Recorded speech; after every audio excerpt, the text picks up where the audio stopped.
Welcome to the College Mela once again. I am doctor Shubhra और इस channel पर हम बात करते हैं बहुत सारे करियर्स के बारे में, उनके स्कोप के बारे में, उनका फ्यूचर किस तरीके से होगा या किसी भी एग्जाम को किस तरीके से दिया जाए, उसकी प्रिपरेशंस कैसे की जाए, या फिर आपकी प्रोडक्टिविटी ऑफ लाइफ के बारे में या लाइफ को इंप्रूव करने के बारे में कि how we can achieve our goals and attain success as we want. आज हम बात करने जा रहे हैं पीसीबी स्टूडेंट्स के बारे में जिन्होंने नीट दिया या तो क्लियर नहीं कर पाए या फिर नीट नहीं देना चाहते या दे नहीं पाए किसी भी रीजन से, और वो चाहते हैं कि उनका मेडिकल में करियर बने। अब ये आप सबको पता होगा कि बहुत सारे करियर्स ऐसे हैं जो नीट से रिलेटेड हैं और उनको करने के लिए आपको नीट क्लैरिफाई करना जरूरी है, जैसे कि MBBS, BDS, BAMS, BHMS, BSMS यानी कि आयुष के सारे courses, and the recent addition is BSc nursing of central universities. More than 20 lakh students NEET का एग्जाम देते हैं और हर बच्चा तो सिलेक्ट नहीं होता है क्योंकि नीट की जो सीट्स है वो तो बहुत ही कम है। More than 18 lakh students still not able to get admission anywhere in the MBBS और बीडीएस कॉलेजेस। लेकिन ऐसा तो नहीं है कि उन सबके लिए उनका करियर खत्म हो गया है, and there are tons of opportunities. आप बहुत सारे एक्सप्लोर कर सकते हैं करियर्स को, आप अपने भीतर फिर से झांक कर देख सकते हैं क्योंकि नीट की जो प्रिपरेशन है वो बहुत हद तक आपको अपना पोटेंशियल समझा देती है या फिर आपको समझा देती है कि whether you are interested in studies और नॉट, या फिर स्टडीज में इंटरेस्टेड है लेकिन ये जो फील्ड है ये आपके लिए नहीं है, आपका फील्ड भी यही है, इंटरेस्ट भी यही है, आप चाहते भी मेडिकल में जाना ही है, बट स्टिल अगर आपका सिलेक्शन नहीं हो पाया then don't worry about it, you can opt for various other courses. तो आज हम उन्हीं कोर्सेज के बारे में बात करने जा रहे हैं कि ऐसे कौन से टॉप कोर्सेज हैं जिनको आप करके मेडिकल फील्ड में अपना करियर बना सकते हैं। So first and foremost is BSc nursing. BSc nursing की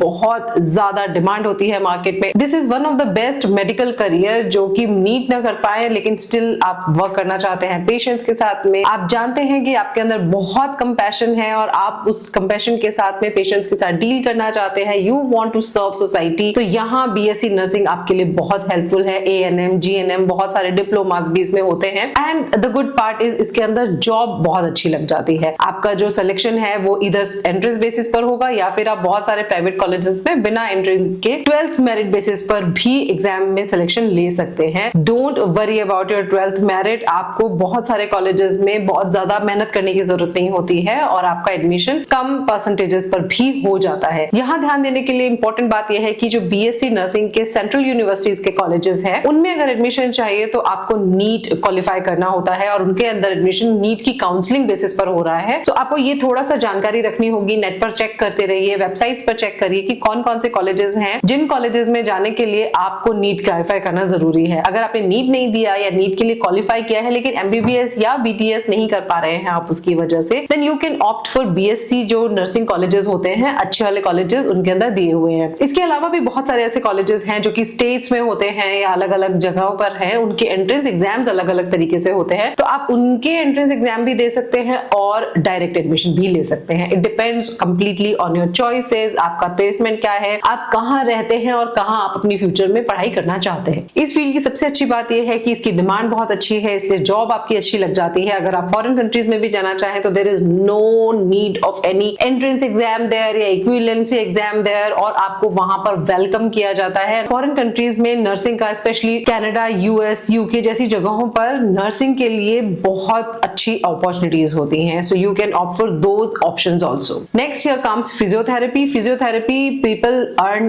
very well, they are doing so good in today's life. बहुत सारे लोगों को अलग अलग तरीके से फिजियोथेरेपी की जरूरत होती है and people are opting this. पहले ना बहुत अवेयर नहीं होते थे लोग कि आप फिजियोथेरेपिस्ट के पास जाएंगे या उनको घर बुलाएंगे, तो आप इस चीज को कर सकते हैं। फिजियोथेरेपिस्ट के अंदर अच्छी चीज ये है, इस फील्ड में आप अपना खुद का क्लिनिक ओपन कर सकते हैं एंड फिजियोथेरेपिस्ट की काफी डिमांड है in today's life. People are becoming more and more aware, जैसे पोस्ट एक्सीडेंटल केसेस होते हैं, बहुत सारी बीमारियां होती हैं, इवन ओल्ड एज में भी, स्पोर्ट्स के अंदर भी फिजियोथेरेपिस्ट की बहुत डिमांड होती है, तो आप इस कोर्स को भी अपना सकते हैं। फिजियोथेरेपिस्ट एक मिनिमम 400 to 500 पर आवर, ये जो चार्जेस होते हैं ये हमेशा बढ़ते ही जाते हैं जैसे जैसे आप आगे बढ़ते हैं अपनी फील्ड के अंदर। तो आप इस बात का अंदाजा लगा सकते हैं कि अगर आप सिंगल पेशेंट के लिए इतना चार्ज कर रहे हैं then how much you will earn in a month, और अगर आप कहीं जॉब करते हैं तो जॉब की भी यहाँ पर काफी डिमांड होती है, तो आप इस फील्ड को अपना सकते हैं। This will give you a reputation and good earning side by side. Physiotherapy का कोर्स भी 4 इयर्स का ही होता है, इसमें भी आपको वही साइंस सब्जेक्ट्स ही पढ़ने होते हैं, लेकिन उसके बाद आपको हॉस्पिटल्स में फिजियोथेरेपी के अंदर इंटर्नशिप वगैरह कराई जाती है और पेशेंट के ऊपर एक्सपीरियंस दिया जाता है। This field is becoming more and more popular in cities, but अभी अर्बन और सब अर्बन जो एरियाज हैं उनमें उनमें भी फिजियोथेरेपिस्ट की डिमांड काफी बढ़ गई है। Next comes occupational therapy. Occupational therapy के लिए भी फिजिक्स, केमिस्ट्री, बायो की ही डिमांड होती है, तो आप ये कोर्स भी कर सकते हैं। ऑक्यूपेशनल थेरेपी कहीं पे 3 इयर्स की, कहीं पे 4 इयर्स की होती है। You can opt for this. आप ये देख सकते हैं कि आपको क्या करना है। इन सब चीजों के अंदर डिप्लोमा भी होता है, डिप्लोमा डिग्री दोनों आप कर सकते हैं, बट डिप्लोमा के बाद में आप फर्दर स्टडीज के लिए नहीं जा सकते हैं, लेकिन बैचलर्स के अंदर आपको फर्दर स्टडीज का मौका मिलता है। इन केस आप चाहते हैं कि आप अपने करियर में और अच्छा एक्सेल करें और अच्छी पढ़ाई करें, या फिर आप चाहते हैं कि आप अपना करियर चेंज करें, तो करियर चेंज करने के अंदर डिग्रीज आपकी हेल्प करती हैं, डिप्लोमा आपको हेल्प नहीं कर पाता है। ऑक्यूपेशनल थेरेपी एक स्पेशलाइज्ड थेरेपी है और ये लोगों को उनके डे टू डे वर्क करने में बहुत हेल्प करता है। मान लीजिए पोस्ट एक्सीडेंट कोई इंजरी हुई है and people have become more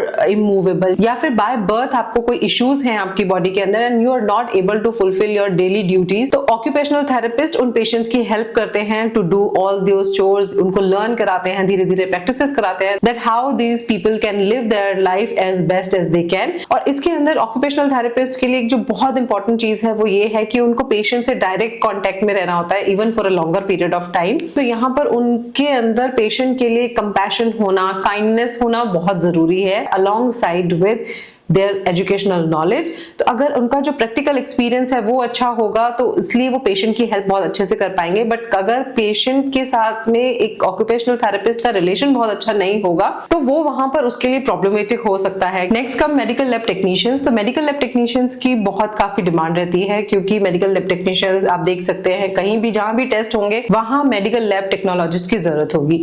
hospitals हो, क्लिनिक्स हो, आप अपना प्राइवेट जो लैब है वो ओपन कर सकते हैं। इवन छोटे से छोटे टेस्ट सेंटर्स के अंदर भी लैब टेक्नीशियन की जरूरत होती है। आप इसके अंदर बैचलर्स कर सकते हैं यानी कि BMLT, या फिर आप इसके अंदर डिप्लोमा भी कर सकते हैं DMLT। दोनों ही के बारे में वीडियोस अगर आप देखने हो तो इस चैनल पर मैंने वीडियो भी डाला हुआ है, you can go and check the details कि कैसे आपको उसमें एडमिशन लेना है। But basically DMLT and BMLT के लिए एंट्रेंस टेस्ट होता है जो कि स्टेट्स में होता है, लेकिन बहुत सारे कॉलेजेस के अंदर ओनली 12th मेरिट बेसिस पर एंट्री भी हो जाती है। These studies are not as hard also, लेकिन आपको ये बहुत अच्छे से इक्विप कर देती हैं to perform different kind of test. Next comes radiography. Radiographers के बारे में आपको इन्फॉर्मेशन होगी ही कि वो एक्सरेज लेते हैं, डिफरेंट टाइप ऑफ टेस्ट करते हैं like CT scan, MRI scan. इसके अंदर भी आप जा सकते हैं, तो आप इसमें भी बैचलर्स और बैचलर्स का मास्टर्स भी जा सकते हैं, या फिर आप डिप्लोमा के लिए भी जा सकते हैं। डिप्लोमा इज ऑफ 2 इयर्स, लेकिन जब बैचलर्स होती है वो 3 इयर्स की होती है। कुछ कुछ जगह पर 3.5 इयर्स की भी हो सकती है। तो इसके अंदर आपको बैचलर्स के अंदर या फिर डिप्लोमा के अंदर पूरी तरह से इक्विप किया जाता है। आपको मशीन्स के बारे में, डेवलपिंग मटेरियल के बारे में, सॉल्यूशंस के बारे में पूरी तरह से नॉलेज दी जाती है। और ये जो इमेजिंग प्रोसेसेस होते हैं ये किसी भी पेशेंट के अंदर जो भी डिजीजेस हैं या फिर कोई एलिमेंट्स आ गई हैं उनको डायग्नोस करने में हेल्प करते हैं। तो ये जो सारे फील्ड्स हैं, मैं जिस भी फील्ड के बारे में बता रही हूँ ये सारे फील्ड वो हैं जो इन डिमांड है, हाई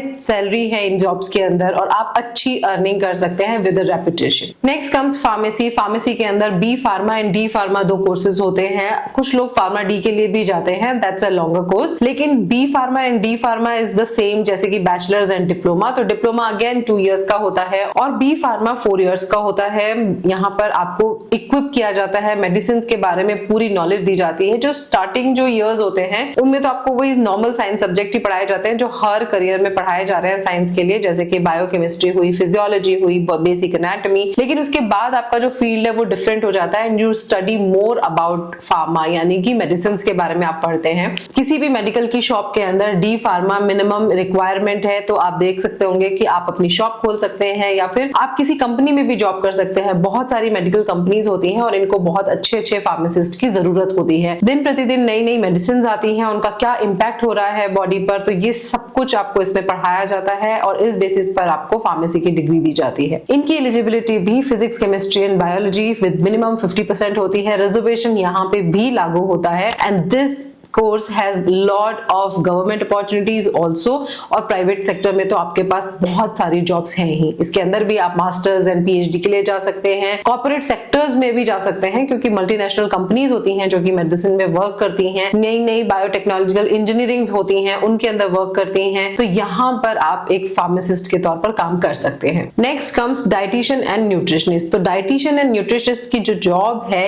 ये एक ऐसी जॉब है जिसके अंदर आपको अपने सहूलियत के हिसाब से काम करना होता है। अगर आप जॉब नहीं कर रहे हैं और पर्सनल क्लिनिक पर हैं तो आप बिल्कुल अपॉइंटमेंट बेस पे काम करते हैं। ये जॉब आई वुड से कि फीमेल्स के लिए बहुत एक अच्छी जॉब है, because they have so many other responsibilities in their life. तो वो अपॉइंटमेंट बेसिस पर काम कर सकती हैं अपने क्लिनिक के अंदर, या फिर किसी और क्लिनिक पर भी वो अपॉइंटमेंट बेसिस पे या पार्ट टाइम बेसिस पे कर सकती हैं। This field is even successful जब आप ऑनलाइन करते हैं तब भी, क्योंकि आपको इसके लिए पर्टिकुलर क्लिनिक सेटअप की जरूरत नहीं होती है। आप ऑनलाइन भी अपने क्लाइंट्स को न्यूट्रिशन और उनकी डाइट्स के बारे में सजेस्ट कर सकते हैं, प्रेस्क्राइब कर सकते हैं। तो इस लिहाज से ये एक काफी अच्छा जॉब सेक्टर है। डाइटिशियन एंड न्यूट्रिशन के बारे में, डिफरेंस के बारे में बहुत लोग बात करते हैं, तो मैं शॉर्ट में समझा देती हूँ कि न्यूट्रिशनिस्ट के लिए अगर आप सिंपल एक डिप्लोमा भी करते हैं देन यू बिकम न्यूट्रिशनिस्ट, लेकिन आप किसी भी बीमार इंसान को ट्रीट नहीं कर सकते हैं डाइट के बेसिस पर। डाइटिशियंस आर द वन जो कि रिकॉग्नाइज्ड होते हैं, उनको आरडीए का एग्जाम उन्होंने दिया हुआ होता है and they are well recognised by the government also. Dietitian के लिए इन्होंने मास्टर्स की हुई होती है और उसके बाद में इंटर्नशिप के बाद एग्जाम क्लियर किया हुआ होता है। डाइटिशियंस हॉस्पिटल्स में पेशेंट्स के साथ भी काम करते हैं। मान लीजिए किडनी पेशेंट है तो उसको किस तरीके की डाइट फॉलो करनी चाहिए, ये डाइटिशियन बताता है। This is kind of a very famous job, but इस जॉब को आप इंडिया में ही कर सकते हैं अगर आपने यहाँ से न्यूट्रिशनिस्ट या डाइटिशियन का कोर्स किया है तो, बिकॉज फॉरेन कंट्रीज में इंडियन डाइटिशियन को रिकॉग्निशन नहीं मिली हुई है। अगर आप फॉरेन कंट्रीज में जाकर डाइटिशियन वर्क करना चाहते हैं तो बेटर वुड बी कि आप वहीं जाकर इसकी स्टडीज करें, बिकॉज इंडियन स्टडीज को फॉरेन में रिकॉग्नाइज नहीं किया है as of now. Next comes public health. Public health workers community health पर वर्क करते हैं।